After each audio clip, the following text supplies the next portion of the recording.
मुझे हम लोग क्या कर रहे थे, ट्रांसपोर्टेशन कर रहे थे। एक बार फटाफट बताना, ट्रांसपोर्टेशन में कितने कितने हेडिंग थे अपने पास, कौन कौन से?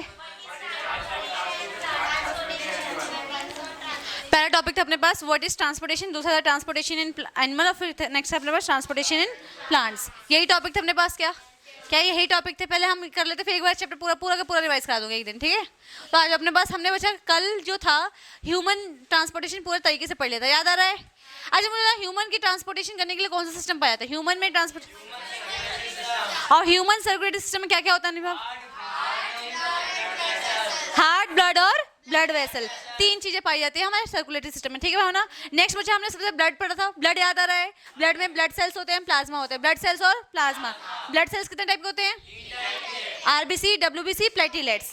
सबकी फंक्शन आपको पता नहीं, फिर डिफरेंस पढ़ा था, याद हो गया होगा अभी तक, ठीक है? फिर अपने ब्लड प्रेशर पढ़ा था, एक नॉर्मल टॉपिक था जो पता नहीं ब्लड प्रेशर क्या होता है, कितने टाइप के होता है, क्या नॉर्मल रेंज है 120/80, और कौन सा डिवाइस यूज होता है पढ़ लेना खुद, ठीक है? आगे बचा लिम्फ पढ़ा था हमने। लिम्फ में बचा लिम्फ होता क्या है, लिम्फ का फंक्शन क्या है, सिर्फ दो ही क्वेश्चन आते हैं। तो लिम्फ बेसिकली क्या होते हैं, जब ट्रांसपोर्टेशन के दौरान कुछ फ्लूइड्स क्या इंटरस्टिशियल स्पेस में गिर जाते हैं, इंटरसेलुलर स्पेस में गिर जाते हैं, वही इकट्ठा होकर लिम्फ बन जाते हैं, वही इकट्ठा होकर क्या होता है, लिम्फ बन जाता है। और लिम्फ का तीन काम बचा, एडिमा प्रिवेंट करता है, नहीं स्वेलिंग को प्रिवेंट करता है, कोई भी ऑर्गन सूजने से मदद करता है, ठीक है?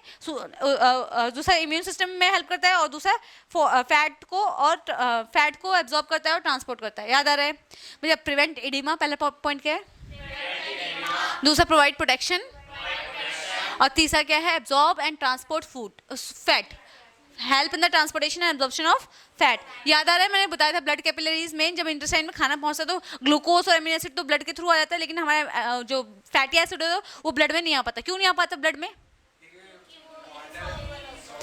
क्योंकि फैट एक वाटर हीटिंग सब्सटेंस है और जो ब्लड है वो वाटर लविंग सब्सटेंस को ही कैरी करता है, तो वाटर हीटिंग सब्सटेंस को कभी ब्लड अपने साथ लेके नहीं जाता है, इसलिए हमारी बॉडी में एक एक्स्ट्रा फ्लूइड पाया जाता है जिसे लिम्फ बोलते हैं, वो हमारे फैट को ट्रांसपोर्ट करने में हेल्प करता है।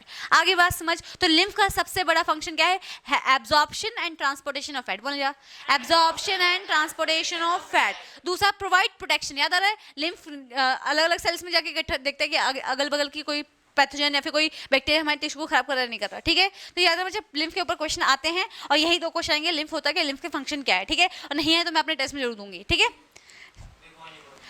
ठीक है, आपके स्कूल वालों की इतने औकात नहीं है कि वो मेरे लेवल का कुछ क्वेश्चन पेपर बना दे, ठीक है? इसलिए मैं ही बना के दूंगी। ब्लड वेसल में मुझे डिफरेंस आ सकता है, याद रखना, दो टाइप की ब्लड वेसल होते हैं, आर्टरीज और वेन्स।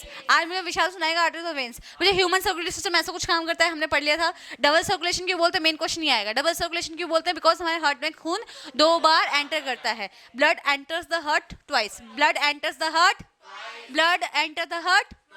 कितनी सर्कुलेशन होती है, कौन कौन सी? पल्मोनरी सर्कुलेशन में हार्ट से ब्लड लंग्स तक जाता है, लंग्स से ब्लड हार्ट से खून बॉडी पार्ट तक जाता है, बॉडी पार्ट से खून, तो इसको क्या बोलेंगे हम? रोजी क्वेश्चन में आ रहा है बच्चा, ये हार्ट पढ़ लिया था हमने, पूरा डिटेल में हार्ट पढ़ा था बच्चा। पहले हार्ट का फीचर्स पढ़े थे, ठीक है ना?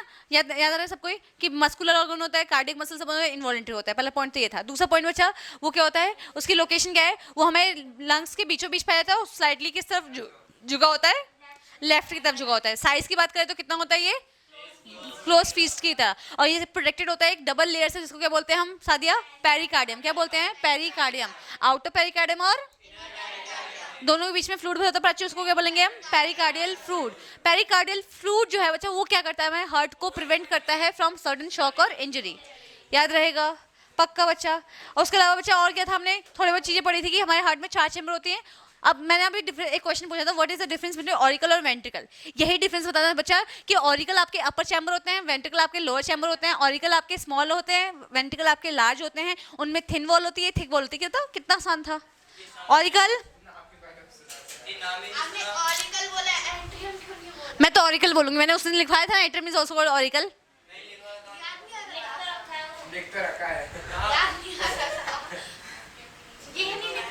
Atrium auricle, atrium auricle, atrium auricle, ठीक है? एट्रियम को हम क्या बोलते हैं सादिया, ऑरिकल्स भी बोलते हैं। रोजी और क्या बोलते हैं एट्रियम को, ऑरिकल्स। तो क्या डिफरेंस दिख रहा है भावना में ऑरिकल्स और वेंट्रिकल्स में, कि ऑरिकल्स अपर चैम्बर होती हैं, वेंट्रिकल्स लोअर चैम्बर होती हैं। ये small in size, large in size, made up of thin thin wall, have thick wall. अब क्वेश्चन मैंने आपको एक यहीं पे डिस्कस किया था कि why the walls of ventricles have thicker wall than atrium. Ventricles की वॉल ज्यादा मोटी क्यों होती है एज कम्पेयर टू एट्रियम, ये भी हमने डिस्कस किया था लास्ट क्लास में, बताइए। एक बच्चा, दो बच्चा, बहुत बढ़िया प्राची, भावना ने भी रेस किया था एकदम से। मतलब जो बच्चे पढ़ के आते हैं ना उनका कॉन्फिडेंस अलग ही होता है, ठीक है। और बोलने का ट्राई किया करो क्लास में, ठीक है। लास्ट क्लास में मैंने बताया था अपार्ट फ्रॉम ऑल दिस बच्चा, अपार्ट फ्रॉम ऑल दिस बच्चा, फिर उसके अलावा हमने क्या देखा था, कुछ और चाहिए। दो एट्रियम के बीच की वॉल को इंटर एट्रियल सेप्टम क्या बोलते हैं, इंटर एट्रियल सेप्टम। दिख रहा है बच्चा वहां से, क्या नाम है अपना, इल्मा, दिख रहा है बच्चा? ओहो कैमरे ने, आ जाओ साइड हो जाओ भाई, साइड हो जाओ, सीट चेंज करो, सीट चेंज करो जल्दी। रोजी आपको दिख रहा होगा, आपको कोई दिक्कत नहीं आ रही, उन दोनों आ रही होगी, ठीक है। दोनों एट्रियम के बीच की वॉल को इंटर एट्रियल सेप्टम, दोनों वेंट्रिकल की वॉल के बीच इंटर वेंट्रिकुलर सेप्टम, और दोनों एट्रियम और वेंट्रिकल के बीच की वॉल को एट्रियो वेंट्रिकुलर सेप्टम क्या बोलते हैं, एट्रियो वेंट्रिकुलर सेप्टम। याद रहेगा। कुछ हारा बचा अदिति, 2 क्लासेस में एब्सेंट थी, क्यों एब्सेंट थे आप? हाँ आप यानी 10 बजे उठते होगे ना बच्चा, उम्र है अभी, जल्दी उठो, स्टूडेंट लाइफ है, जल्दी उठना जरूरी है। बुढ़ापे में तो सोना ही है सबको। मुझे ये सब कवर अप कर लिया था, और मैंने लास्ट में आपको कुछ बताया था कि ये कुछ चेंबर्स आपको याद रखना, कोल्ड ब्लडेड, वार्म ब्लडेड याद रखने, ठीक है। ये 2 क्वेश्चन हमने डिस्कस कर लिए थे, याद रखना, बहुत इंपॉर्टेंट है। आज हमारे पास क्या है, आखिर प्लांट फिर आई गया, ठीक है। ट्रांसपोर्टेशन इन प्लांट, क्या अपने पास ट्रांसपोर्टेशन इन प्लांट। मतलब जब हम ट्रांसपोर्टेशन इन प्लांट की बात करते हैं बच्चा, तो देखो 2 चीजें, दो केस पढ़ेंगे। कितने केस पढ़ेंगे? 2 केस। अब जब हम ट्रांसपोर्टेशन मतलब क्या, चीजों का एक जगह से दूसरी जगह मूव करना। अब प्लांट में क्या हो सकता है बच्चा, देखो यहाँ पे, देखो एक प्लांट मैंने यहाँ पे बनाया, एक प्लांट यहाँ पे बनाया है, ठीक है। दिख रहा है इल्मा? अब तो दिख रहा है बच्चा, दिख रहा है। अब बच्चा यहाँ पे देखो, यहाँ पे मैंने ए पॉइंट दिया है और यहाँ पे मैंने बी पॉइंट दिया है। मैं बोल रही हूँ कि ए को, मतलब यहाँ से कुछ सब्सटेंस मूव करा के मुझे बी पॉइंट पे लेके जाना है। कहाँ लेके जाना है? बी पॉइंट पे लेके जाना है। तो बच्चा यहाँ पे नॉर्मल डिफ्यूजन देखने को मिल जाएगा। मैंने आपको बताया था प्लांट की बॉडी में मैक्सिमम जितनी भी चीज़ों का आदान प्रदान होता है डिफ्यूजन के थ्रू होता है, ठीक है।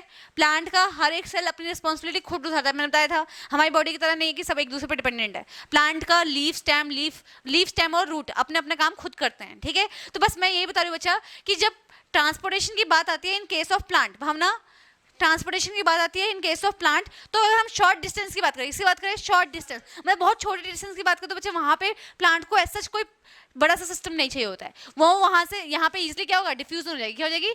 डिफ्यूजन। यानी कि मान लो ए पॉइंट से बी पॉइंट पर मुझे वाटर पहुँचाना है, ए पॉइंट से बी पॉइंट पर मुझे, तो इजीली जो सेल्स होंगे वो, जैसे यहाँ पे एक सेल होगा, यहाँ पे सेल होगा, यहाँ पे सेल होगा, यहाँ पे सेल होगा, यहाँ पे सेल होगा, ऐसे।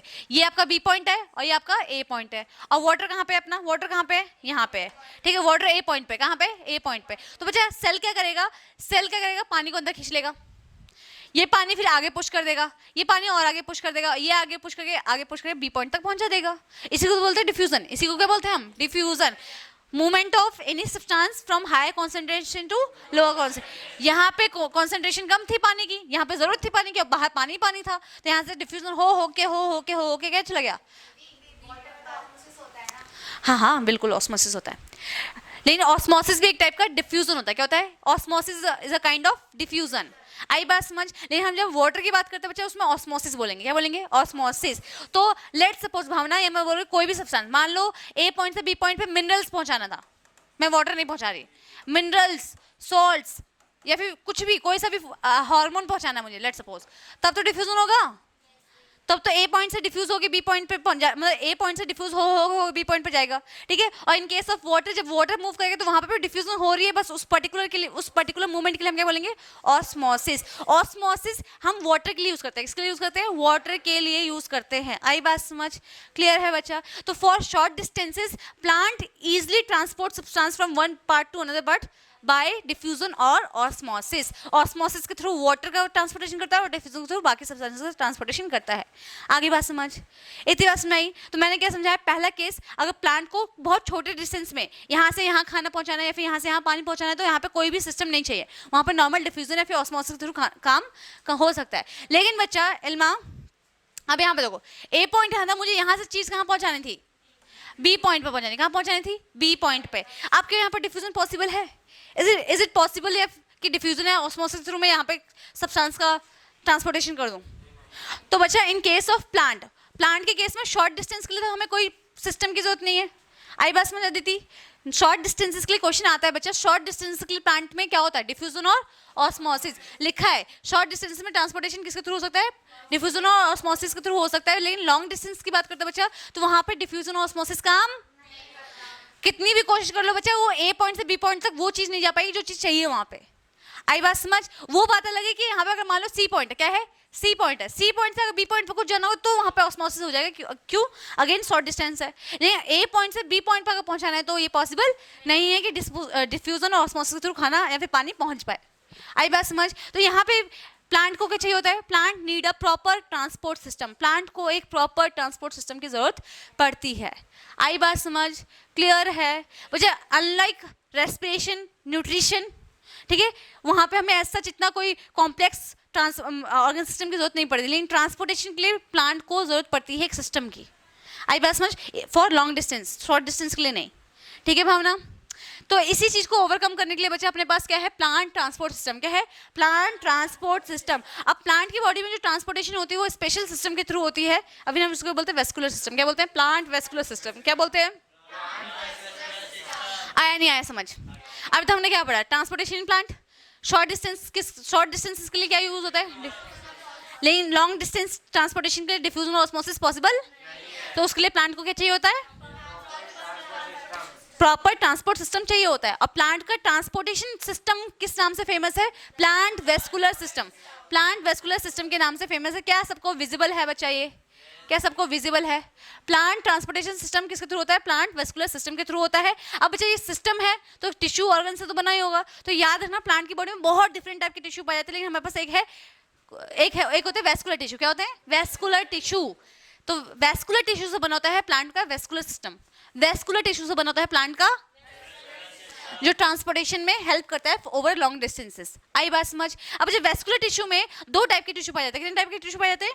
दो टाइप के टिश्यू पाए जाते हैं। पहला कौन सा अपने पास बताएंगे, और दूसरा क्या है अपने पास? पहला है, दूसरा है फ्लोएम। दो इतना नॉर्मल हम बचपन से पढ़ गए हैं। जाइलम वो पाइप होते हैं जो वाटर कनेक्ट करता है, फ्लोएम वो पाइप होते हैं जो वो मिनरल कहाँ, वाटर और मिनरल एक जैसे हैं, वाटर मिनरल एक ही चीज होती है लगभग। ठीक है, फूड ट्रांसपोर्ट करता है। फूड कोई है जिसको ना पता हो पहले से कि वाटर कौन कनेक्ट करता है? ठीक है, 9th क्लास में पढ़ा था ना। तो बच्चे देखो जा, आपका फूड कौन बनाता है? फूड कौन बनाता है? लीफ बनाती है। लीफ को क्या हम किचन भी बोलते हैं इसको? प्लांट का किचन हम किसको बोलते हैं? क्यों बोलते हैं? लीफ को बोलते हैं क्योंकि ये यहाँ पे फोटोसिंथेसिस होती है। अब खाना आपको पता है फोटोसिंथेसिस होती है तो क्या बनता है भावना, यहाँ पे ग्लूकोज। क्या बनता है? ग्लूकोज। अच्छा, प्लांट स्टोर किस फॉर्म में करता है इस ग्लूकोज को? स्टार्च के फॉर्म में। क्या बात है, मेरे बच्चे पढ़ने लग गए, थोड़ा सा पढ़ने लग गए। ओहो, ऐसा रोज डांटूंगी मैं, ठीक है भैया। स्टार्च सिस्टम बना के स्टोर कर लिया, स्टार्च बना के इसने स्टोर कर लिया। अभी जो बच्चा स्टार्च है या ग्लूकोज है वो पूरी बॉडी में ट्रांसपोर्ट करना है, नीचे जड़ों को भी भेजना है, स्टेम को भी भेजना है, नए जो फूल खिल रहे हैं उनको भी भेजना है, कलियों को भी भेजना है ना, अलग अलग बॉडी पार्ट तक पहुंचाना है। तो बच्चा जो फूड बनता है बच्चा वो आपके लीफ से देखो ऐसे गया, ये कुछ ऊपर भी जा रहा है, देखो ऊपर भी जा रहा है ये, ठीक है, और कुछ नीचे भी जा रहा है। ठीक है, तो ये कौन सी पाइप हुई बच्चा? ये वो पाइप हुई जो खाने को कंडक्ट करिए, क्या करिए, कैरी फूड फ्रॉम लीफ। ठीक है, तो ये कौन सी पाइप होगी? फ्लोएम वाली वेसल। कौन सी होगी? फ्लोएम। तो फ्लोएम में बच्चा क्या हो रहा है, ऊपर भी खाना जा रहा है, नीचे भी जा रहा है, ऊपर भी जा रहा है और नीचे भी जा रहा है। तो हम क्या बोलते हैं, फ्लोएम में बाय डायरेक्शनल मूवमेंट हो रही है। क्या हम बोल सकते हैं फ्लोएम में बाय डायरेक्शनल मूवमेंट हो रही है चीजों की? बोल सकती हूँ, पहले बताओ। तो अभी तक क्या समझ में आया? प्लांट की ट्रांसपोर्टेशन सिस्टम वेस्कुलर सिस्टम से बना होता है। प्लांट के ट्रांसपोर्टेशन वेस्कुलर सिस्टम से होता है, जो कि एक स्पेशल टाइप की टिश्यू बनता है जिसे वेस्कुलर टिश्यू बोलते हैं। उसमें दो स्पेशल टिश्यू हैं, जाइलम और फ्लोएम। जाइलम वाटर को कंडक्ट करती है और फ्लोएम, तो हमने देखा कि फ्लोएम कैसे खाने को ऊपर नीचे दोनों तरफ पहुंचा रही है। अब जो वाटर क्या कर रहा है, देखो वाटर रूट्स दिख रहे हैं आपको, रूट क्या कर रहा है, वाटर को एब्जॉर्ब कर रहा है। क्या कर रहा है? वाटर को एब्जॉर्ब कर रहा है, और वाटर को एब्जॉर्ब करके कहाँ पहुंचाएगा? ऊपर। कहाँ पहुंचेगा? ऊपर। क्यों बच्चा नीचे वाले पार्ट तो इजीली डिफ्यूजन से ले लेंगे, वहां पर ट्रांसपोर्टेशन की जरूरत ही नहीं है। सब जमीन में ही है ना, तो यहाँ के पार्ट तो इजीली डिफ्यूजन से ले लेंगे, जो लीव्स है वहाँ तक कैसे पहुँचेगा पानी, तो वहाँ पे पहुँचाने के लिए यहाँ पे थोड़ा सा हमें पाइप की जरूरत पड़ेगी, जिसे हम क्या बोलते हैं, जाइलम। क्या बोलते हैं, जाइलम। देखो ऊपर की तरफ जा रहा है, लीफ में जा रहा है, देखो water and minerals from the soil पहुँच गया लीफ में, ठीक है, food made by the leaf, ठीक है। खाना बनाने के लिए पानी चाहिए होता है, याद करो, खाना बनाने के लिए क्या चाहिए, CO2 चाहिए, H2O चाहिए, और सनलाइट चाहिए, और क्लोरोफिल चाहिए। तो क्लोरोफिल तो पत्ते में पहले से, सनलाइट आपका सूरज है, सनलाइट कौन है आपका, सूरज है, और बचा पानी, तो पानी जमीन से आ गया, CO2 उसने स्टोमेटा से ले लिया। CO2 कहाँ से लिया, ओहो कौन है ये, क्या हो गया, मच्छर मार रहे हो क्लास में बैठ के, ठीक है, स्टोमेटा, ठीक है। तो बच्चा आप देखो जरा क्या देखने को मिल रहा है कि जो जाइलम वाली पाइप है बच्चा क्या यूनिडायरेक्शनल दिखा रही है, क्या वाटर की मूवमेंट यूनिडायरेक्शनल हो रही है, यूनिडायरेक्शनल, देख लो, कुणाल दिख रहा है बच्चा, दिख गया। तो क्या लिखा है, xylem vessel carry water and dissolve mineral from the roots, और किस डायरेक्शन में, सिर्फ एक ही डायरेक्शन में लेके जा रही है, वो नीचे नहीं लेके जा रही, बिकॉज नीचे क्यों नहीं लेके जा रही, बिकॉज नीचे के पार्ट तो ऑलरेडी पानी इजिली खींच सकते हैं डिफ्यूजन से, तो नीचे वाले पार्ट्स को उतना पानी की रिक्वायरमेंट, और जो भी रिक्वायरमेंट है वो खुद से फुलफिल कर सकते हैं। कौन फुलफिल नहीं कर सकता, जमीन के ऊपर वाले पार्ट्स, तो वहाँ पे पानी पहुँचाना नहीं पड़ेगा। आगे बात समझ क्लियर है बच्चा। तो बच्चा ये आपकी दो पाइप हो गई, एक हो गई जाइलम की पाइप, हो गई फ्लोएम की पाइप। जाइलम की पाइप वाटर कंडक्ट करती है एक ही डायरेक्शन में, और जो फ्लोएम की पाइप होती है बच्चा वो फूड कंडक्ट करती है डिफरेंट पार्ट्स तक बाई डायरेक्शनल फॉर्म में, कहीं पे भी किसी भी डायरेक्शन में, ठीक है बच्चा। ये दो पाइपें जरा ध्यान से देखो, ये जो मैं उस समय चिल्ला के बोल रहा हूँ, xylem phloem, xylem phloem, xylem phloem, वो वही दोनों है, यही दोनों ऐसे दिखते हैं। जाइलम की पाइप को अगर अंदर से देखेंगे तो जाइलम की पाइप हमें कुछ इस तरीके से दिखाई देगी। किस तरीके से दिखाई देगी, इस तरीके से दिखाई देगी, जिस तरीके से आपको यहाँ पे देखने को मिल रहा है। आप देखो बच्चा क्या हो रहा है, जाइलम की ये वाली पाइप देखो, बाहर वाली पाइप दिख रही है मोटी सी, ठीक है, और बच्चे ये अंदर देखो, अंदर पूरा एक पाइप की तरह, पहले मोटी पाइप है, फिर पतली पाइप, फिर मोटी पाइप, फिर पतली, फिर मोटी, फिर पतली, फिर मोटी और पतली, ऐसे जाके, और यहाँ पे कोई भी ब्लॉकेज नहीं। जैसे फ्लोएम में देखो, फ्लोएम में क्या है, पहले तो वॉल बहुत थिन है, वॉल बहुत थिन है इसकी, देखो वॉल बहुत, और इसमें बहुत थिकनेस है। इसका रीजन आगे पढ़ोगे। जाइलम बच्चा पानी कंडक्ट करने के साथ साथ प्लांट को स्ट्रेंथ प्रोवाइड करती है, स्ट्रेंथ मतलब ताकत प्रोवाइड करती है। पेड़ खड़ा है इतने दिनों से, हवा ऐसे आ रही है, वो ऐसे तो नहीं कर रहा, अपनी जगह पे खड़ा है ना, तो पावर उसे कहाँ से मिल रही है, जाइलम से मिल रही है। कहाँ से मिल रही है, जाइलम से। तो जाइलम का मोटा होना ही प्लांट की स्ट्रेंथ है। जाइलम जितनी ज्यादा मोटी होगी प्लांट उतना ज्यादा स्ट्रेंथन होगा।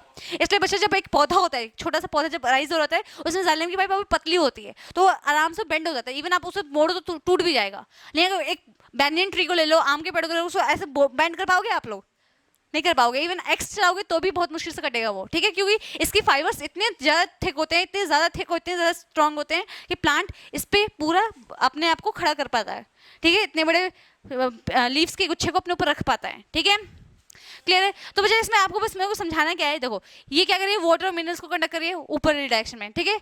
नो एंड बिटवीन सेल्स का मतलब क्या है कि सेल्स के बीच में मतलब कोई भी एंड दिख रहा है क्या, ये कंटिन्यूअस है, क्या है, कंटिन्यूअस, कोई वो नहीं, ब्लॉकेज नहीं है, सीधे सीधे जा रही है पाइप, सीधे सीधे जा रही है, ठीक है, वन वे ओनली, एक ही डायरेक्शन में जा रही है, ठीक है। Outer cells are not living, but outer cells are not living का मतलब होता है कि जाइलम का मोस्ट ऑफ द कंटेंट जो होता है, जाइलम की जो पाइप होती है वो नॉन लिविंग होती है। कैसे होती है, नॉन लिविंग इसलिए होती है ताकि वो पानी लूज कर दे और ताकतवर हो जाए।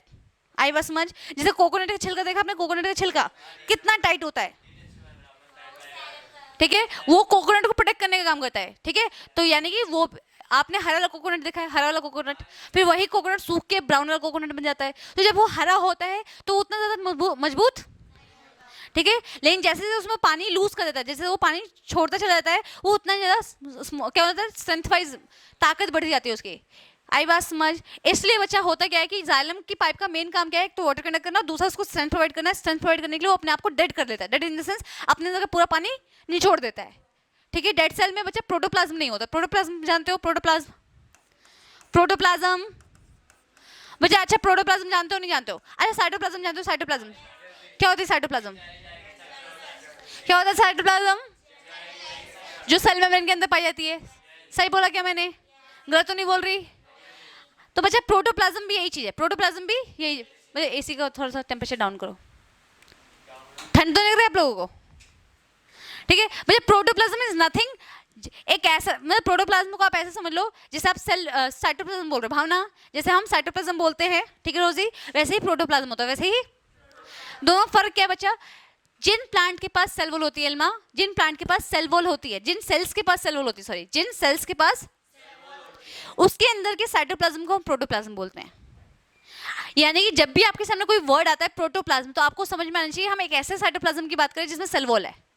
मतलब एक ऐसे सेल की बात हो रही है जिसका साइटोप्लाज्म जो है वो सेल वॉल से भी घिरा हुआ है, not cell membrane only, cell membrane तो है ही, उसके इर्द गिर्द क्या है, सेल वॉल भी है। तो प्रोटोप्लाज्म एक वर्ड है जो आपको बस ये बताता है कि हम एक ऐसे सेल की बात करें जिसके पास सेल वॉल है। और जब मैं सिर्फ साइटोप्लाज्म बोलती हूँ तो मतलब यूं मान लो मैं एक ऐसे सेल की बात कर रही हूँ जिसके पास सिर्फ सेल मेम्ब्रेन है, सेल वॉल। जैसे हम अपनी बॉडी के सेल्स के लिए साइटोप्लाज्म यूज करते हैं कि हमारे पास साइटोप्लाज्म है, because we do not have cell wall, our cells do not have, but plant have cell wall, plant के पास। तो प्लांट के साइटोप्लाज्म के लिए हम साइटोप्लाज्म वर्ड कभी कभी यूज कर देते हैं, लेकिन वो गलत है। हम क्या बोलते हैं, प्रोटोप्लाज्म बोलना चाहिए। ऐसे फंगी की सेल वॉल भी होती है, तो फंगी की भी साइटोप्लाज्म को क्या बोलेंगे, प्रोटोप्लाज्म। तो प्रोटोप्लाज्म कभी भी सुनो ना बच्चा, तो हमेशा रखना एक ऐसे सेल की बात हो जिसके पास सेल वॉल है, सेल वॉल है। आई बात समझ? तो प्रोटोप्लाज्म क्या होता है, एक ऐसा सेल जिसके पास cell wall surrounding the cell wall surrounding the cytoplasm, surrounding cytoplasm. ठीक है बच्चा? तो मैं आपको बता दी बेटा ये डेड क्यों होते हैं, outer cells are not living का मतलब डेड क्यों होता है, नॉट लिविंग मतलब क्या, डेड। और डेड कैसे हो जाता है बच्चा, जब कोई सेल अपने प्रोटोप्लाज्म को लूज कर दे, प्रोटोप्लाज्म को यानी साइटोप्लाज्म का वाटर कंटेंट गायब कर दे, खत्म कर दे, तो वो क्या बन जाएगा, डेड। क्या बन जाएगा, कोकोनट का छिलका देखा है, उसके फाइबर्स देखे होंगे तो लगता है वो लिविंग सेल है, उसके अंदर सेल है। लीफ और कोकोनट के छिलके में आपको खुद पता चलेगा किसके सेल में पानी है, लीफ में पानी होता है, लीफ में प्रोटोप्लाज्म क्यों होता है, लेकिन कोकोनट के छिलके में नहीं होता, क्योंकि छिलका सूख गया होता है, वो डेड हो गया होता है। क्या होता है, डेड हो गया होता है। आई बात समझ? क्लियर है, याद रहेगा। और थोड़ा बहुत भी अगर आपको याद रहे बच्चा, तो अगर आपने कभी पेड़ कटते हुए देखा होगा, पेड़ को कटते हुए देखा होगा तो अंदर की लकड़ी निकलती है, क्या निकलती है, लकड़ी भी बिल्कुल सूखी होती है ना, एकदम मतलब यू कैन से हार्ड होती है। क्यों होती है, कि वो जालम ही तो है, जो लकड़ी हमें मिलती है पेड़ों से वो एग्जैक्टली जालम की पाइप है। ठीक है, उसके बीच में हल्का सा छेद हो जिसमें पानी ऊपर नीचे जा रहा होता है, अदरवाइज जो पूरा वुड होता है, क्या होता है, पूरा वुड बन जाता है। आई बस में वुड बन जाने के मतलब वो अपना पानी लूज करके वुड में कन्वर्ट हो जाता है, जिससे पेड़ को क्या मिल पाए, स्ट्रेंथ मिल पाए। ठीक है, जबकि इसमें देखो ऑर्गेनिक मॉलिक्यूल्स मतलब आपका फूड, ग्लूकोज। ठीक है, एंड वॉल क्या है, देखो यहाँ पे एंड वॉल दिख रही होंगी, दिख रही है, इसमें हल्के हल्के छेद दिखाई दे रहे हैं, इनको सी प्लेट्स बोलते हैं। क्या बोलते हैं, टू वे मूवमेंट दिख रहे हैं, ऊपर नीचे दोनों साइड जा रहा है। Cells are living but not support, need support का मतलब अब जो लिविंग होंगे, आप खुद जो आड़े टेढ़े पानी से भरे होंगे उसको सपोर्ट देना पड़ेगा। आई बात समझ? क्लियर है? तो ये पॉइंट आपको याद रखना है कि जाइलम की pipe most of the time क्या होती है, डेड होती है, और फ्लोएम की पाइप लिविंग सेल से बनी होती है। तो सबसे पहले बच्चा हमें क्या पढ़ना है, जाइलम। क्या पढ़ना है, जाइलम। तो पहले जाइलम के ऊपर फोकस करेंगे, किसके ऊपर फोकस करेंगे, हम सिर्फ और सिर्फ जाइलम के ऊपर। दिख रहा है बच्चा? तो सबसे पहला पॉइंट याद रखना बच्चा, जाइलम का मेन काम क्या है, जाइलम का मेन काम क्या है, मुझे दिखना, help in transportation of water and mineral. पहला पॉइंट क्लियर है, हेल्प इन ट्रांसपोर्टेशन ऑफ। ठीक है बच्चा, आप यहाँ पे एक पॉइंट सुनना, जाइलम किन किन चीजों से मिलकर बनी है। Second point, xylem is made up of, xylem is, ध्यान देना, डेड टिश्यू। क्या लिखा है, xylem is made up of dead tissues. Made up of dead tissues कौन कौन सी, tracheid vessels, xylem fibre, xylem parenchyma. फिर से बोल रही बच्चा, क्वेश्चन आ सकता है, xylem is made up of which type of tissue, dead tissue. कितने टाइप की होती है, 4 टाइप की। पहली क्या अपने पास, tracheid vessels, xylem fibre, xylem parenchyma. फिर से बोला, ठीक है। अब बच्चा मैं इसको डेड टिश्यू क्यों बोल रही हूँ, क्योंकि इन चारों में से 3 तो डेड है, मेजॉरिटी तो क्या है, सिर्फ एक लिविंग है, सिर्फ एक। वो कौन है, जाइलम पेरेन्काइमा। याद रखना, ये भी क्वेश्चन आता है कि जाइलम में कौन कौन सी टिश्यू पाए जाते हैं। तो आप पहले तो ये 4 टाइप की टिश्यू पाए जाते हैं, इसमें कौन डेड है, शुरू की 3 डेड है, सिर्फ पेरेन्काइमा वाला, कौन सा, पेरेन्काइमा वाला जिंदा है, लिविंग है। ठीक है, उसके अलावा बच्चा ट्रैकीड और वेसल का मेन काम क्या होता है, वाटर को कंडक्ट करना। ट्रैकीड और वेसल मिलकर मेन काम क्या होता है, वाटर को कंडक्ट करती है, पानी को ऊपर ऊपर पहुंचाती रहती है। ठीक है, जाइलम फाइबर समझो, फाइबर नाम से पता चल रहा है, फाइबर। कोकोनट के ऊपर क्या होता है, फाइबर ही होता है। तो फाइबर का मेन काम क्या होता है, सपोर्ट एंड स्ट्रेंथ प्रोवाइड करना, सपोर्ट और स्ट्रेंथ प्रोवाइड करना। और जो आपका लिविंग टिश्यू है कौन, जाइलम पेरेन्काइमा, मतलब वो लिविंग है तो वो स्टोरेज कर सकता है। क्या कर सकता है, स्टोरेज। आई बस में स्टोरेज करता है। दूसरा, side way lateral water conduction, मतलब यूँ मान लो बच्चा, जब वाटर तो ऊपर जा ही रहा है, ठीक है, अगर थोड़ा साइड में देना पड़े तो साइड में भी दे सकता है, कौन, पेरेन्काइमा देगा। कौन देगा, लेकिन ऊपर की साइड ही देगा, ऐसे ऐसे ऐसे ऐसे। आई बात समझ? ठीक है, ऐसे नहीं कि ऐसे जाएगा वापस, ऊपर जा रहा होगा तो बच्चा साइड साइड में भी देता हो जाएगा, ऐसे ऐसे ऐसे ऊपर जा ही रहा है, साइड साइड में देता हुआ जा रहा है। तो साइड में जो कंडक्शन कर रहा है वाटर की वो कौन है? Xylem parenchyma. आई बात में ये नहीं सीधा सीधा पानी चला गया। अब ऐसा हो सकता है कि आपका यू मान लो मेन पाइप है, यहाँ पे आपका घर है, यहाँ पे आपका घर है और यहाँ पे आपका घर है, ये पानी सीधा निकल जाए, आपको ऐसे भी तो देना पड़ेगा, साइड साइड में भी पानी कनेक्शन देना पड़ेगा, तभी तो आपके घरों तक पानी पहुंचेगा। तो सेम वही वाली बात है कि जब पानी ऊपर जा रहा है, जब पानी ऊपर जा रहा है तो साइड साइड में कौन दे रहा है पानी? तो अल्टीमेटली ट्रैकिड वेसल्स का मेन काम है वाटर का कंडक्ट करना, पानी को ऊपर खींच के लेके जाना। जाइलम पेरेन्काइमा का काम है साइड साइड में वाटर को कंडक्शन करवाना, और जाइलम फाइबर का काम है सपोर्ट प्रोवाइड करना। क्या प्रोवाइड करना? सपोर्ट प्रोवाइड करना। अदिति थक गई, अदिति बताएंगे अब। अदिति जल्दी बताओ 2 पॉइंट जाइलम के, 2 पॉइंट जल्दी, जाइलम के 2 पॉइंट फटाफट अभी जो डिस्कस किए।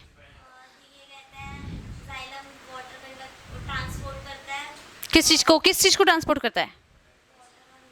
हाँ तो पूरा बताओ ना।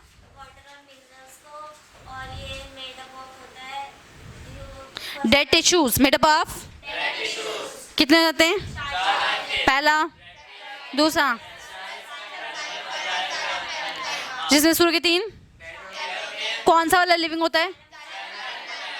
ठीक है, ट्रैकिड और वेसल का मेन काम क्या है? पानी को साइड में, पानी कौन देता है?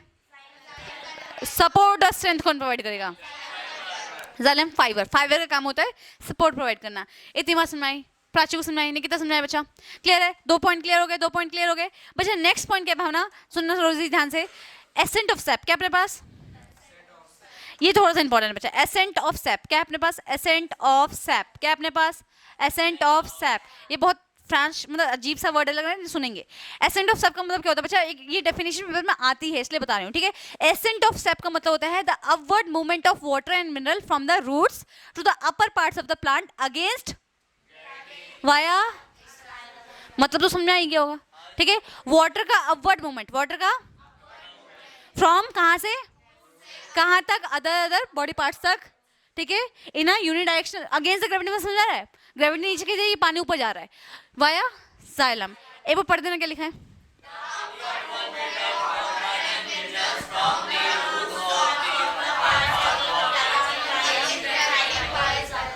फिर से पढ़ो, क्या याद हो जाएगा?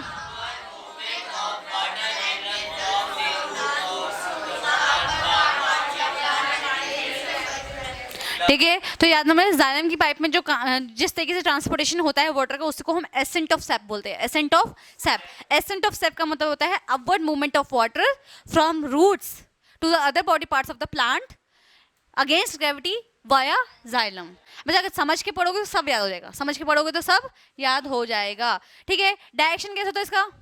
Uni directional. कितने पॉइंट हो गए? 4 पॉइंट। कितने point? Help in transportation of water and mineral, made up of dead tissue, made up of dead tissue. 4 type के होते हैं, ट्रैकिड, वेसल, जाइलम पेरेन्काइमा और जाइलम फाइबर। जिसमें ट्रैकिड और वेसल का मेन काम है वाटर का कंडक्ट करना, जाइलम पेरेन्काइमा साइड वेव में कंडक्शन कराता है, और जाइलम फाइबर हमें सपोर्ट प्रोवाइड करता है, हमें प्लांट को सपोर्ट प्रोवाइड करता है। उसके अलावा बच्चे नेक्स्ट हमने क्या पढ़ा? Accent of SAP. क्या पढ़ा? एसेंट ऑफ सैप, जो कि आपको क्लियर है। 14 पॉइंट पढ़ा, यूनि डायरेक्शनल फ्लो। क्या होता है? जाइलम के अंदर यूनि डायरेक्शनल मूवमेंट होता है, जाइलम के अंदर, ठीक है। अब बच्चा एक पॉइंट सुनेंगे, यहाँ पे थोड़ा सा इंपॉर्टेंट समझाना चाह रही हूँ मैं आप लोगों को कि जो एसेंट ऑफ सैप है, यानी जो अपवर्ड मूवमेंट ऑफ वाटर है अगेंस्ट ग्रेविटी, वो कैसे हो रही है। अब जैसे हमारे घरों में मोटर लगी होती है, अब मुझे अपनी टंकी में जो 4 मंजिल के ऊपर टंकी लगी हुई है उसे बेसमेंट के मोटर से कनेक्ट कर रहे हैं, तो मैं बिना मोटर चलाए, मतलब मान लो बेसमेंट में कोई टंकी है, क्या मैं वहाँ से सीधा एक पाइप लगाऊँ, टंकी में डालूँ और सिर्फ ऊपर 4थी मंजिल पे पहुँचा दूँ तो पानी पहुँच जाएगा? क्यों नहीं पहुँचेगा? पहले तो कोई प्रेशर नहीं है, जितना वो पहले बात तो नीचे से कोई प्रेशर पड़ नहीं रहा, और वो से ग्रेविटी और नीचे खींचने की कोशिश करें तो पानी कभी ऊपर आई। तो सेम प्लांट में ऐसा कैसे हो रहा है? प्लांट के पास तो कोई मोटर नहीं है ना, नीचे जमीन में लगी हुई मोटर चल रही है, क्या है? हाँ, वो तो एनर्जी है। किससे होता है भाई? ठीक है, रूट प्रेशर और ट्रांसपिरेशन। अब मुझे इन दोनों को बहुत ध्यान समझना, ये आपकी बुक में बस वर्ड के नाम पे लिख दिए गए, लेकिन मुझे समझाना है, ठीक है। तो बहुत ध्यान समझना है। तो एसेंट ऑफ सैप के 2 मेन कारण है, रूट प्रेशर और यानी कि वाटर की movement upward side against the gravity कैसे हो रही है? इन दो कारणों में से। किसकी वजह से होती थी? दो कारणों में से, रूट प्रेशर और ट्रांसपिरेशन या फिर सक्शन पुल। ट्रांसपिरेशन या फिर सक्शन पुल। भैया सक्शन पुल तो मैं बहुत आसानी से समझा दूंगी, रूट प्रेशर को समझने में थोड़ा टाइम लगेगा, ठीक है? थोड़ा टाइम में हो जाएगा। अब कितने बच्चों ने जूस पिया है? फ्रूटी फ्रूटी फ्रूटी पिया है? फ्रूटी महंगी आती है, तो कोई 10 रुपये वाली फ्रूटी लेना आज, ठीक है? उसमें पाइप लगाना, और पाइप में आप ऐसा क्या करते हो कि आपके मुंह में जूस आने लग जाता है, तो उसे सक्शन पुल बोलते हैं। क्या बोलते हैं? सक्शन पुल। अच्छा, डॉक्टर आपको सुई लगाता है, सुई लगाता है तो ब्लड कैसे आपके बाहर आ जाता है? भैया अगर सिर्फ छेद करके छोड़ दो तो थोड़ी देर तक बहेगा, उसके बाद रुक जाएगा वो। लेकिन हम तो सिरिंज से खींच रहे होते हैं ना, हम क्यों नहीं एक छेद लगा के फिर एक ट्यूब लगा देते हैं, टपकते रहे ऐसे? हम क्यों वो एक नीडल यूज करते हैं, पहले धक्का मारते हैं फिर प्रेस ऐसे खींचते हैं? बच्चा उसे बोलते हैं सक्शन प्रेशर। क्या बोलते हैं? Suction pressure. बच्चा आप क्या कर रहे होते हो जब आप पाइप में सक कर रहे होते हो, तो उसमें का एयर आप अपने मुंह में ले रहे होते हो। जब आप एयर देखो, पाइप क्या है, जो आपकी जो पाइप है, जो जूस जिससे आप पीते हो, उसे आपने डिप कर रखा है लिक्विड में, और आपको पता है लिक्विड में एयर नहीं होता, लिक्विड में एयर, ठीक है? लिक्विड के अंदर डिप कर दिया, और लिक्विड में डिप करने के बाद अभी पाइप के अंदर कुछ हवा है, पाइप के अंदर कुछ, अब आपने क्या किया, उसे सक करना स्टार्ट किया, तो पाइप के अंदर जो हवा थी डिप करे हुए, अभी एक एंड जो है पाइप का वो आपकी जूस के अंदर है, ठीक है? और एक पाइप आपके मुंह के अंदर है। आई बात समझ? आपने सक किया, जो हवा पहले से थी वो आपने खींच ली। अब उस वैक्यूम को क्या बोलते हैं? वैक्यूम को you can say cover up करने के लिए लिक्विड जो होगा ऊपर आ जाएगी। लिक्विड क्या हो जाएगी? आई बात समझ? यानी कि उस सक्शन पुल को जो आपने सक करके वो पुल क्रिएट किया ना, उसकी वजह से लिक्विड क्या हो गई? अगेंस्ट द ग्रेविटी ऊपर मूव करने लग गई। तो बच्चा सक्शन पुल प्लांट में भी देखने को मिलता है, सक्शन पुल, ठीक है? प्लांट कैसे करता है बच्चा? प्लांट में ट्रांसपिरेशन बताया मैंने। लीफ सरफेस पे स्टोमेटा जब खुलता है तो उससे कुछ वाटर वेपर लूज होता रहता है, लूज होता रहता है, यानी पानी खिंचता रहता है एटमॉस्फेयर में, ऐसे ऐसे। आप खुद सोचो अगर पानी ऊपर से लूज हो रहा है, लूज हो रहा है, लूज तो नीचे से पुश नहीं आएगा, ऐसे से मतलब पुल नहीं आएगा, खींचेगा नहीं, ठीक है? और नीचे पानी ऑलरेडी बहुत ज़्यादा है, और ऊपर पानी लूज हो रहा है, तो अल्टीमेटली ऊपर का एरिया जो बार बार सनलाइट के एक्सपोजर से पानी लूज कर रहा है, वहाँ पे पानी को दौड़ के आना पड़ेगा, क्यों? डिफ्यूजन तो होगी। तो बच्चा वो डिफ्यूजन बहुत बड़े लेवल पे होती है, ठीक है? तो जब ट्रांसपिरेशन हो रही होती है इल्मा, तो क्या होता है? पानी ऊपर खिंच रहा होता है, उस खिंचने की वजह से वापस से पानी को भाग के आना होता है, तो उसकी वजह से पानी ऊपर अपवर्ड मूवमेंट कर देता है अगेंस्ट ग्रेविटी। देख लो यही हो रहा है बच्चा, यही हो रहा है यहाँ पर अगर ध्यान से देखो तो क्या देखने को मिल रहा है? आपके सॉइल पार्टिकल्स में क्या था आपके पास? कुछ आपके पास वाटर था, बहुत ज़्यादा मात्रा में वाटर था, वहाँ यहाँ पे ट्रांसपिरेशन होती, क्या होती है? यहाँ पे ट्रांसपिरेशन हो रही थी। अब ट्रांसपिरेशन की वजह से यहाँ पे क्या हो रहा था बच्चा? एक ट्रांसपिरेशन पुल क्रिएट हो रहा है, जिसकी वजह से पानी ऊपर की तरफ खिंच रहा है, ऊपर की तरफ खिंच रहा है। आई बात समझ? अब बच्चा ये ट्रांसपिरेशन या फिर सक्शन पुल किस समय पे लगेगा? सिर्फ और सिर्फ डे टाइम में लगेगा, सिर्फ और सिर्फ। ये कोई पूछ ले कि सक्शन पुल क्या रात के समय में पॉसिबल है? रात के समय पॉसिबल? आई बात समझ? क्योंकि ट्रांसपिरेशन सिर्फ और सिर्फ फोटोसिंथेसिस दिन में से होती है, स्टोमेटा भी दिन में खुलता तो रात को भी है, लेकिन रात को सनलाइट ना होने की वजह से वाटर लॉस नहीं होता है, फिर ना के बराबर तो पुल नहीं क्रिएट होता, ठीक है? तो पॉइंट याद है ना, सक्शन पुल मेनली किस में काम करता है? डे टाइम में। और जो आपका रूट प्रेशर होता है रात के समय पर काम करता है। कभी आपने देखा हो बच्चा, कभी भी सर्दियों में देखा हो या कभी भी देखा हो, अगर आपने आजकल रील्स में भी बहुत चलता था, कोई बैनन ट्री है, बैनन बोल रही हूँ, बनाना ट्री को कट कर दिया, उसके अंदर कुछ होल कर दिया गया, और उसको ढक के रख दिया गया रात भर आपने ढक के रख दिया, और सुबह जब आप उसको हटाओगे, अनकवर करोगे, तो उसमें लिक्विड आ जाएगा, क्या जाएगा? और उसे हम पी लेंगे, उसे सैप ही बोलते हैं। उसे क्या बोलते हैं? सैप। आपके पता नहीं किसी बुक में ये स्टोरी भी होगी सैप की, नहीं होगी तो पता नहीं, हमने तो पढ़ी थी अपने टाइम पे, कोई बात नहीं, समझ में आया बच्चा? कभी ये रील में देखा है कि बनाना ट्री को काट दिया गया, उसे ढक करके रख दिया गया, रात भर उसे रखा गया, दिन सुबह उठे तो उसके जहाँ पे होल था उसमें इतना सारा पानी आ गया। वो पानी क्या ऊपर से डाला गया था? वो पानी जमीन का पानी है, जो कि रूट प्रेशर से बिल्ड होके आया है, आई बात समझ? अब रूट प्रेशर से बिल्ड होके आने का मतलब क्या होता है बच्चा? सुनेंगे रूट प्रेशर से कैसे काम करता है, रूट प्रेशर कैसे काम करता है? इल्मा बहुत ध्यान से सुनना बच्चा, बहुत ध्यान से। अच्छा, रूट प्रेशर कैसे काम करता है? ध्यान देना बिल्कुल, ठीक है बच्चा? मान लो ये आपके रूट सेल्स है, क्या आपके ये रूट सेल्स है, ठीक है? ऐसे रूट्स होती है अपने पास, ठीक है? ऊपर जा रही होगी रूट, ऊपर जाके आपके स्टेम में जा रही होगी, कहाँ जा रही होगी? स्टेम में जा रही होगी, ठीक है? ये स्टेम में जा रही है ऐसे, ठीक है? और स्टेम को मैंने ऊपर से कट कर दिया ऐसे, स्टेम को ऊपर से मैंने क्या कर दिया, कट कर दिया। अब ये देखो कैसे रूट, जो रूट प्रेशर वो कैसे काम करता है, रूट प्रेशर कैसे काम करता है। अब आसपास बहुत सारा पानी है, रात के समय पे तो आपको पता है सॉइल में बहुत ज़्यादा पानी होता है, रात के समय पे ट्रांसपिरेशन नहीं हो रही तो ऊपर पानी का लॉस नहीं हो रहा, और नीचे भर भर के पानी है क्योंकि ज़मीन भी तो पानी से भरी हुई है, ठीक है, ज़मीन में भी बहुत, ठीक है, मिट्टी भी है, पानी भी है, सब है, ठीक है। तो पानी बचा क्या करेगा, डिफ्यूजन करने, मतलब ऑस्मोसिस करने की कोशिश करेगा, पानी ऑस्मोसिस करेगा। भावना, क्या ये सेल पानी खींचेगा, क्या ये भी सेल पानी खींचेगा, क्या ये भी सेल पानी खींचेगा, ये भी सेल पानी खींचेगा, क्योंकि अल्टीमेटली पानी खींचेगा, यहाँ पे पानी ज़्यादा है। पानी कब नहीं खींचेगा, जब बाहर पानी और अंदर पानी बराबर हो जाए, और ऐसा कभी नहीं हो सकता, ऐसा कभी, हमेशा प्लांट के अंदर पानी कम रहेगा और एनवायरनमेंट में पानी ज़्यादा रहेगा। तो हमेशा क्या होगा, रात के समय पे जो आपका सेल होगा वो पानी खींचेगा। ये बच्चा मैंने एक रूट दिखाई, क्या प्लांट के पास एक रूट होती है, बतेरी रूट्स होती है। सोचो हर एक रूट बच्चा, हर एक रूट पानी खींच रहा है कि यहाँ पे इतना सारा पानी नहीं आ जाएगा, और पानी कहाँ जाएगा, जहाँ पे पानी की कमी होगी, अल्टीमेटली पानी की कमी तो ऊपर ही होगी ना कहीं कहीं, तो वो ऊपर की तरफ पुल आएगा, ऊपर की तरफ वो क्या है, खिंचा हुआ है, इसे बोलते हैं रूट प्रेशर। क्या बोलते हैं, रूट में इतना पानी भर जाता है कि बेचारे को पानी ऊपर पुश करना पड़ता है, ऊपर धकेलना पड़ता है।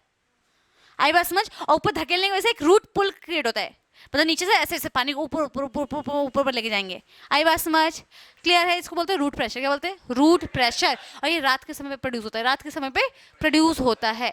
आगे बात समझ, तो अल्टीमेटली एसेंट ऑफ सैप यानी कि upward movement of water from roots to other body parts of plant against gravity through xylem is occurred by two special pressures, that is root pressure and suction pull. Transpiration है फिर suction pull. Suction pull occurs in day time and root pressure occurs in, और इसलिए day और night दोनों time पे जो roots होते हैं वो पानी का कंडक्शन करते रहते हैं, हमेशा पानी का कंडक्शन अपवर्ड मूवमेंट होती है। आई बात समझ, क्लियर है, इसलिए बोलते हैं अच्छा पानी जब भी आप पौधों को पानी दो तो जड़ों पे दो, पत्तों पे देखो फायदा। ऑल्दो हाँ एक फायदा जरूर होगा कि पत्ते साफ हो जाएंगे, वो बात अलग है, ठीक है, पत्ते साफ हो जाएंगे, प्लांट चमक जाएगा, नहा लेगा, लेकिन मेन पॉइंट है जब पानी की कमी हो आपके घर में तो पौधों को जिंदा रखना है तो रूट्स में क्या दो, पानी दो। और रात के समय पानी, क्योंकि रात के समय पे ऑलरेडी सॉइल में इतना पानी होता है कि रूट प्रेशर क्रिएट हो जाता है, और पानी दोगे तो एक फुहारा निकल जाएगा ऊपर, ठीक है, तो वो नहीं होना चाहिए। इसलिए बोलते हैं रात के समय पौधे को पानी हमेशा दिन के समय पे, ताकि बैलेंस हो जाए, जितना पानी नीचे है उतना बैलेंस एटमॉस्फेयर में निकलता है। क्लियर है, तो ये हो गए टोटल 5 पॉइंट। कितने पॉइंट, 5 पॉइंट, ठीक है। एक स्टेप्स देख लो बच्चे, जो मैंने आपको वर्ड्स में अभी कहानी के थ्रू बताया वो वर्ड्स में भी देख लो फटाफट। देखो वर्ड्स में देख रहे हैं, सबसे पहले water in the ground, ground मतलब जमीन, absorb by root hair cells, ठीक है, goes into inner root cell मतलब अंदर के साइड जाएंगे दूसरे सेल तक, पुल्ड अप बाय जाइलम पे उसे खींच लेगा, ठीक है, upward movement of the cells to the cells of leaves, मतलब पानी कहाँ पहुंचेगा, एंड डिफ्यूजेस थ्रू द, फिर अल्टीमेटली थोड़ा सा डिफ्यूज हो जाएगा, मतलब स्टोमेटा में पहुंचेगा, स्टोमेटा से भी वो एटमॉस्फेयर में, कहाँ, एटमॉस्फेयर में। आया नहीं आया, तो भैया इस पूरे टॉपिक में मुझे सिर्फ 5 पॉइंट्स पढ़ने थे। सबसे पहले जाइलम जो है वो transportation of water and mineral करता है, हेल्प इन ट्रांसपोर्टेशन, और दूसरा it is made up of dead tissue, it is made up of dead tissue which comprises 4 types of tissue. पहला क्या है, ट्रैकिड वेसल्स, ठीक है, जिसमें ट्रैकिड और वेसल क्या करते हैं,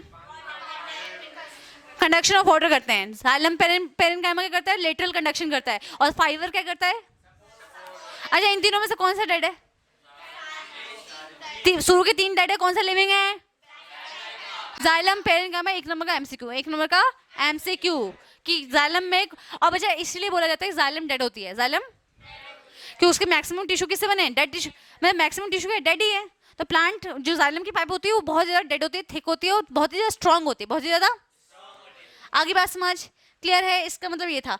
now we have phloem, now we have क्या है अपने पास, मुझे जाइलम को थोड़ा और चीज देखने तो ये देख लो, जो मैं बार बार बोल रही हूँ ट्रैकिड वेसल्स क्या है, तो ये दिख रहे हैं आपको, देखो ये पाइप ऐसी दिखाई देती है, जाइलम की पाइप कुछ ऐसी दिखाई देती है, ठीक है। अगर आप ध्यान से देखो तो इसमें चारों चीज दिखाई दे, ट्रैकिड दिख रहा है, ट्रैकिड कौन है बच्चा, ये वाला ट्रैकिड, ये कौन है, ये दिख रहा है, ये बड़ा सा ये ट्रैकिड है, ये क्या है, ठीक है, ये ट्रैकिड है, इसमें छोटे छोटे आपको ये मतलब सेल्स नहीं मतलब पोर्स दिखाई दे रहे हैं, ठीक है, ट्रैकिड ऐसा है, ठीक है। ट्रैकिड के बगल में बच्चे कौन है, ट्रैकिड के बगल में आपको मिल जाएगा आपका वेसल, क्या कौन मिल जाएगा, ये तो कोई वेसल्स है, मोटी बड़ी वाली पाइप दिख रही है, ठीक है, ये वेसल है, ये कौन है आपकी वेसल है। और वेसल के बाद बच्चा आपको जाइलम पेरेन्काइमा दिखा दूं। जाइलम पेरेन्काइमा पतली इसलिए है जो बाहर की साइड पर रहती है, कहाँ पर रहती है, ठीक है, बाहर की साइड पर रहती है। जाइलम पेरेन्काइमा कौन है, ये ओनली लिविंग टिश्यू है, ओनली, ठीक है, याद है ये पेपर में आया हुआ है। बाकी तीनों क्या है, बाकी तीनों क्या है, डेड, ठीक है, बाकी तीनों क्या है, डेड, दिख गया।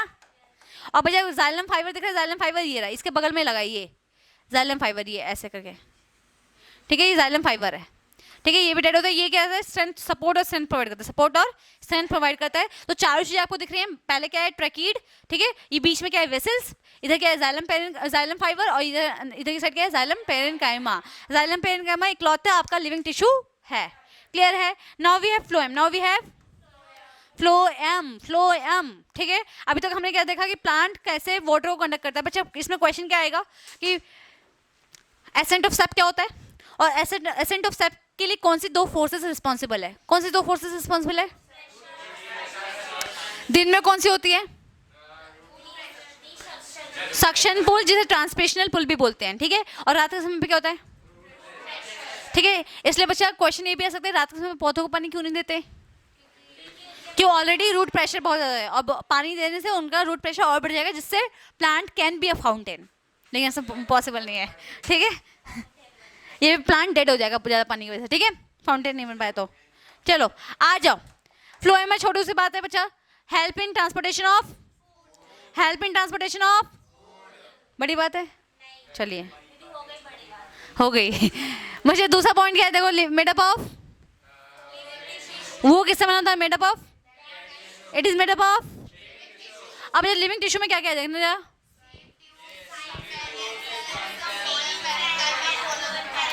सीव tubes, companion cell, phloem parenchyma, phloem fibre. बच्चा ये लिविंग टिश्यू में बच्चा एक टिश्यू क्या है, डेड है, कौन सी होगी, फाइबर वाली, जो उसको सेंट प्रोवाइड दो, पाइप पे तो खड़ा तो होना पड़ेगा, उतनी ताकत तो उसके पास होनी चाहिए एटलीस्ट, पाइप की तरह काम करे, ऐसे लेट जाएगी तो कैसे काम करेगा, ठीक है। तो कुछ तो पावर के लिए होनी चाहिए, कुछ तो स्ट्रेंथ के लिए होनी चाहिए। तो भगवान ने इसका एक टिश्यू के लिए डेड कर दिया। डेड इसलिए कर दिया ताकि वो स्ट्रांग हो पाए और पाइप की तरह काम कर पाए, पाइप की तरह काम कर पाए। तो कौन सा है, अगेन फाइबर वाला ही आपका क्या है, डेड टिश्यू, फाइबर वाला ही क्या है आपका डेड टिश्यू, याद रहेगा। फ्लोएम फाइबर आपका डेड है, उसमें कौन सा लिविंग है, जाइलम पेरेन्काइमा, उसमें जाइलम पेरेन्काइमा लिविंग है, बाकी सारे डेड है। इसमें सिर्फ जाइलम फ्लोएम फाइबर डेड है, बाकी सारे। मैं ये जान के हैरान होंगी, मुझे कोई बताएगा हमारी बॉडी में